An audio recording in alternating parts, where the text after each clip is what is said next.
Good morning. I'm Allison Wyeth, Director of Religious Education for First Unitarian Society of Minneapolis, and it's my pleasure to bring to you this morning our Time for All Ages. So right now, let's let our young ones gather up close and get comfortable. Okay. So when you look around at our city, our state, our country, our nation's capital, and our world, I bet you see some big problems. I for sure have seen some really big problems this week. Sometimes the problems might even feel too scary or have gone on too long or just seem too darn big to manage. And you might be tempted to just go about your business and leave it for someone else to worry about. Or perhaps you spend a lot of time worrying and distressed. But I'm going to share a story with you today that gives you another option. We'll hear a story about how some women worked together, along with some helpful allies, to tackle a challenging problem of their own. So now, let's hear How the Ladies Stopped the Wind by Bruce McMillan.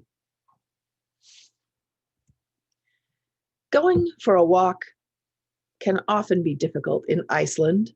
It's too windy. The ladies in one village decided they should do something about this. One solution was to lie down and let the wind blow over them.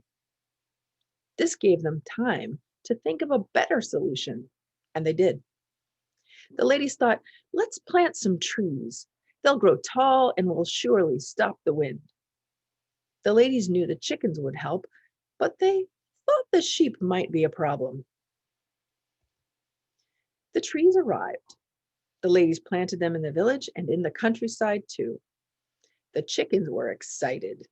The sheep were curious. They had never seen trees before. On calm days, the ladies and their daughters sang to the sheep. The chickens sang too. They sang, please, please, don't eat the trees. Please, please, don't eat the trees. The sheep had no idea what they were singing about. The ladies thought their singing was working. The sheep were eating only grass. The ladies fed the chickens leftover potatoes, and they told the chickens, you need to help too. It was the chickens' job to make fertilizer for the trees. They did their job very well. Then the sheep discovered the tasty buds on the trees. The ladies herded them away, but the sheep always came back. The sheep ate all of the tiny trees. The ladies ordered more trees, but they wondered, what will we do about the sheep? What about the cows? They thought. The cows only eat grass. So the ladies spoke to the cows. Please herd the sheep away from the trees. Please lead them to the grass. Then the ladies built a fence around the village and sang, sheep stay out, the cows are your friends. Sheep go away, just follow your friends. The ladies liked to sing. The new trees arrived. The ladies planted them in the countryside far beyond the village fences, and the young ladies helped. The curious sheep watched. The ladies and their young helpers walked back to town, and the sheep followed until they reached the gate. The sheep were not allowed in. Under darkening rain clouds, the ladies planted trees all around the village. Looking over the front fence, the sheep were curious, and they forgot about the trees in the countryside. When all of the trees were planted in the village, the ladies celebrated. They made food and sang some more. The sheep got tired of looking through the fence and followed the cows to the countryside pastures. The ladies' plan seemed to be working. The sheep were eating grass with the cows. The trees were growing. The chickens were fertilizing. The ladies were content. Though when the friendly cows came to visit, they didn't come alone. The sheep always followed the cows, but the fence kept them away from the trees. All was well for now. But just like babies, sheep are always hungry. They didn't leave much grass for the cows, and the cows were not happy with their friends.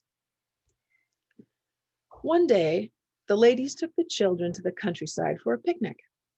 The curious sheep soon arrived, but the cows were nowhere in sight. With no cows to keep the sheep away, all the trees in the countryside were soon gone. But the fences around the village kept the sheep out, and the chickens were still doing their job.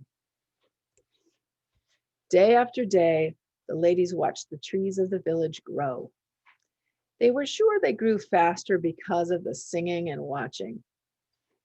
But the young ladies knew better. It was the fertilizer that made the trees grow so fast and so tall.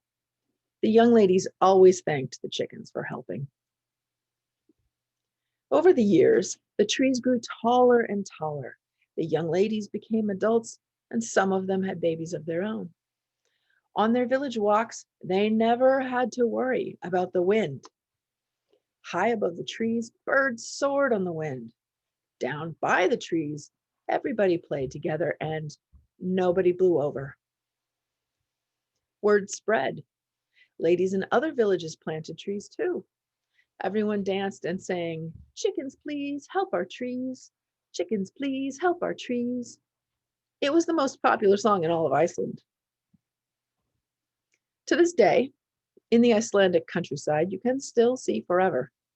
There are no trees to block the beautiful views or the strong wind. But thanks to the ladies and the chickens and cows, but not so much the sheep, there are trees in the villages to stop the wind. I love what this story shows. A community coming together to address a problem that seems impossible to solve. I love that the exact thing that they must do to muddle through and just live with the problem, lying down, gives them the time they need to let their imaginations loose and find a much better solution. I really love that they figure out how to enlist the help of allies to help the trees grow and to manage those troublesome sheep who seem to have no idea of the bigger picture and just want what they want regardless of the consequences. So, my young friends, that's not a bad recipe for solving big problems in your world. Take some time to imagine how things could be made different and better. Find your allies and rely on their unique skills. Don't give up on solving a problem, keep adjusting and adapting. Believe that together you can solve the unsolvable and figure out how to handle the sheep.